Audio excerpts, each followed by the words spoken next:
Hey gamers, Gecko here. With the new recent main channel video coming out, I've had a lot of questions resurface about the sort of things that I use to make my main channel videos. It's done very well, but a lot of people were asking about the animations and all the crazy stuff that I was doing in it and how I do that. How I get things from Guilty Gear and make them do the things I do. Instead of just showing you that, I thought I should show you everything. All the software and the hardware that I use to make Gecko Scroll so that you could begin looking at ways to make your own content.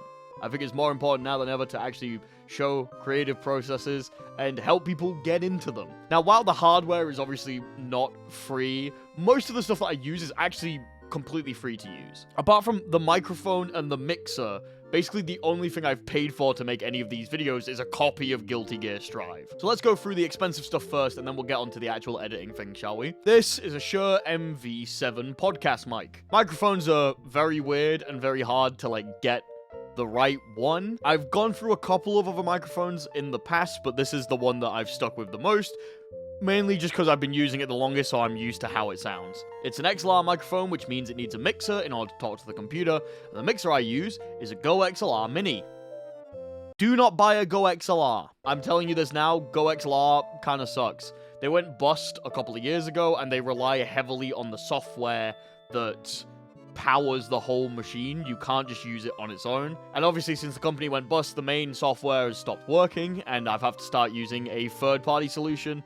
I've just had a couple of issues with it. Everything sounds a little bit different, a little bit weird. The program doesn't feel very responsive. Then again, the main Go XLR application didn't feel very responsive. And a lot of the time, unless I specifically save the profile I'm making, all of the changes I made are just lost into the void, which is not good for me because I'm a very forgetful person. To record the video that you are seeing right now, I have an old camera that I got when I was 15. They don't even sell it anymore.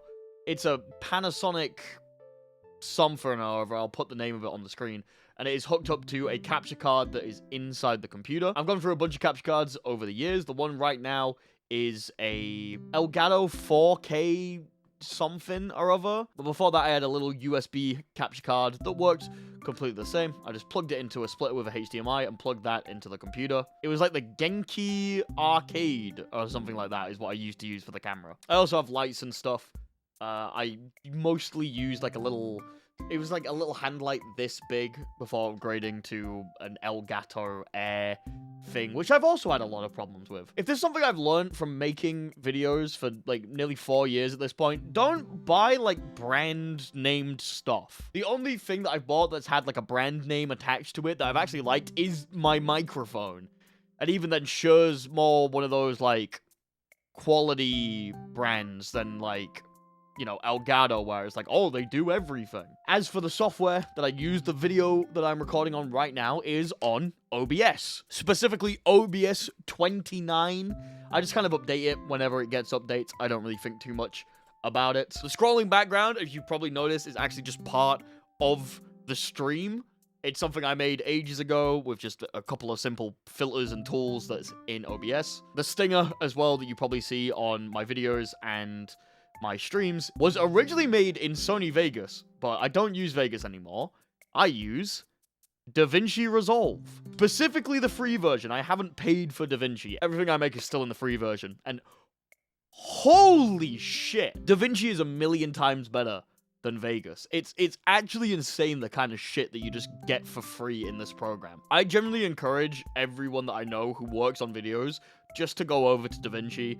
If you work on, Adobe products right now, it'll probably be the smoothest transition. But if you work on, Vegas or stuff like that, you can get the simple controls down in, less than 15 minutes. You just change a couple of the keybinds, and then you're basically, good to go. And it's just so much more powerful. There's so much more shit you can do in it.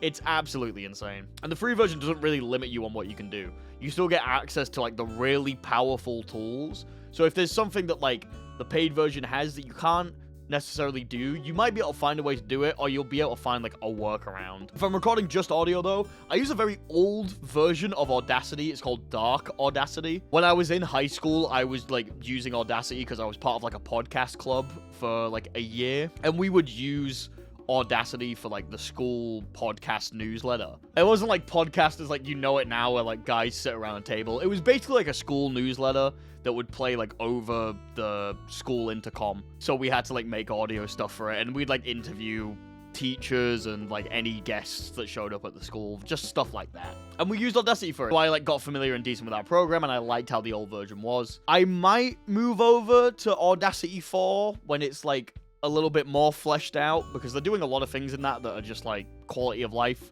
stuff. But for now, I just use old Audacity. If you don't know, Audacity's free as well. Like, really good software. Like, no complaints. And Guilty Gear Strive is Guilty Gear Strive. Okay, there's a little bit more to it than that. Obviously, there's some situations in videos that I'll make where a character just appears and there's like no background. They are over the checkered background or whatever thing I am putting them over, and they're still fully animated like they would be in game. To use this, I use a couple of mods to make my life a little bit easier. I use the Unverum launcher, and all of these mods are on Game Banana. This is just the general way that you get any kind of mod into Guilty Gear Strive. They don't affect gameplay, but you are going to want to turn them off when you're actually playing the game, because they can really fuck you up, and they have done to me in the past. The main one is obviously a green screen mod. Ultima made this mod a very long time ago, and you have the option to create a green or blue screen, as well as a black screen over the forest stage in the base game. It's specifically the forest stage, it's not every single stage, so if you want the green screen, you have to go specifically to that one. I got really annoyed with that when I first used it, because I didn't read. There's also an add-on to that, which puts the green and blue screen into figure mode, which is really helpful for things like thumbnails, or just like specific dramatic shots. Figure mode is actually really good just for making thumbnails and stuff as well. Like, not even with like a green screen or any kind of mods, just having figure mode and being able to pose characters can get you some like really nice shots and really nice looking thumbnails. The thumbnail I made for the character themes video, apart from the text, all of that was made in figure mode. Like, I just basically set up Biken and Angie in like the orange forest, and I just made the thumbnail entirely in there. I really like that like picture modes and figure modes are becoming more common in games. It makes it really easy for people like me to make more interesting thumbnails. I don't have to learn Blender, like, thank fuck. That program's a nightmare. I've tried learning it. I don't get it, dude. I don't fucking get it. The other mod is Invisible Chip or Invisible Eno. This is by Karzanas. It's literally what it says. It makes Chip or Eno invisible, and you're able to toggle it in the Unverum menu. Super helpful. Super, super, super helpful. Once we get onto the next tool, I'll talk about a couple of the weird things on why I really need this mod. But a lot of the time, it just makes chroma keying really easy, because you only have the one target that you need to work with.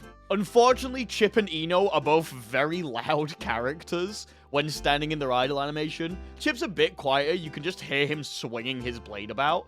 But Eno shreds her guitar in her idle animation. So if you're looking to just like get sounds and stuff, I'd recommend finding a quieter character and working around that. I also recommend, if you're working on a video with a game in the background, pause it, because Eno's guitar shred will make you go insane. Trust me, I know. I've got to mention as well, the thing that I use for thumbnails is GIMP.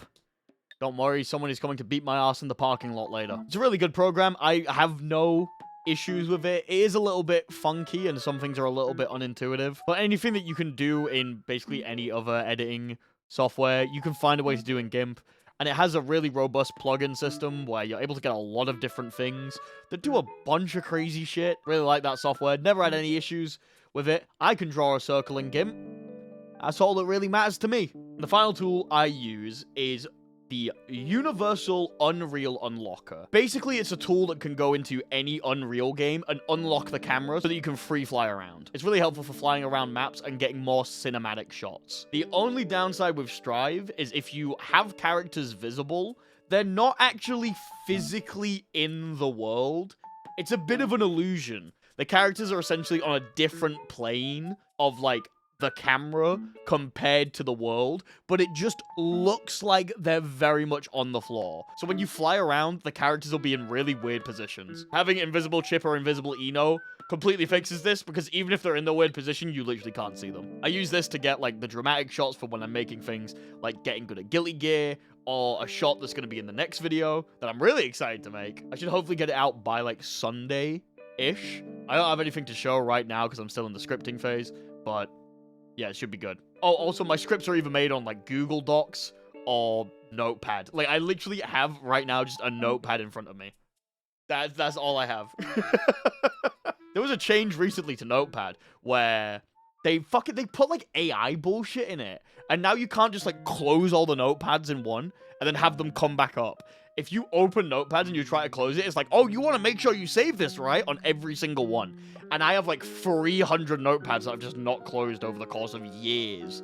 So, like, anytime I open Notepad now, they're just all on my PC for the rest of the day. It's really fucking annoying. If you can, do yourself a favor and get away from Microsoft as fast as humanly possible. Fuck this company. And some of you might be thinking how I get my Guilty Gear Strive avatar to be just there. From what I can tell, there's no real green screen mod for, like, the lobbies or anything. At least I couldn't find one when I was really looking for it. So I had to get a little bit creative. You might notice that you can't see my character's shoes. And that's because the way that I do the chroma key is I have video files of every single emote in Strive where my character is stood on the celestial balcony where you would fish. And I just did them all. And I cut around him. In Vegas, it was by doing the crop tool. In DaVinci, it's by going into Fusion and just literally drawing around him. And then I chroma key out the background. And that's how I make him. That's honestly how I do it. It's so cursed. I'll probably record like a little bit of me doing it now and like show you guys. It is so cursed. But it works. It's what I've been doing for years and I haven't found a different solution. Mostly because I'm lazy. But if it works, it works. I'm sure now that I've said it, someone's gonna, like, have a better solution for me. And be like, oh, Gecko, you should just do this. And maybe I'll do it. Who fucking knows? But it is really funny. The only downside of it is that Celestial has a scrolling background. So it has, like, basically, like, a gradient scrolling background. So, like, the chroma key needs to be a little finicky to get things right. You'll see in a lot of my older videos, he just has, like, blue around him because I couldn't get it quite right. And DaVinci's chroma key is a little bit better than Vegas's, so it's less noticeable, but it is very annoying. And I learned how to do all of this through YouTube. I'm not kidding. I do have a degree, but it was in computer science. I never learned any kind of media studies.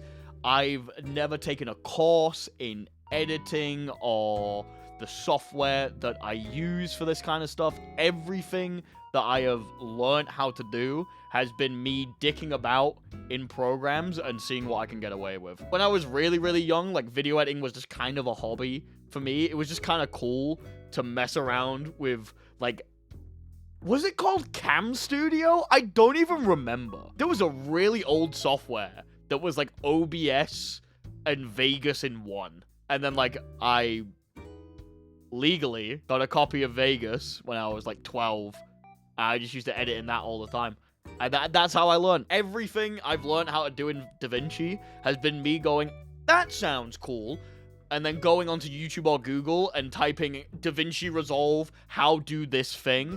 Ignoring the AI overview because it's always wrong every single time. I genuinely get so pissed at it. Every single time the AI overview is wrong anytime I look something up for DaVinci. I just watch a video of some guy telling you how to do something similar. And I just figure it out. You don't need like professional courses and shit like this. Just mess about and have fun and see what you can do. You'll know if you're improving if you look back at the stuff you made previously and go, that's terrible. That's the metric. I do that all the time. I'm waiting to look back at the previous video that just did really well and be like, this sucks. I can't wait for that day. It's gonna be awesome. Yeah, that's everything I use. All links should be in the description as long as I'm not super lazy about it. Hopefully this has given some of you who have that creative drive a little bit of direction on where to go and what you should be looking for when it comes to making YouTube stuff. I'd say treat it as a hobby. Just do things that are fun. Just do things that are silly. And like try and be creative about it. Like you can do so much crazy shit with just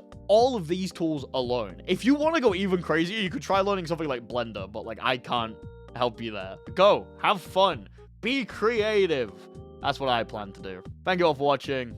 I'll see you all next time. Bye-bye.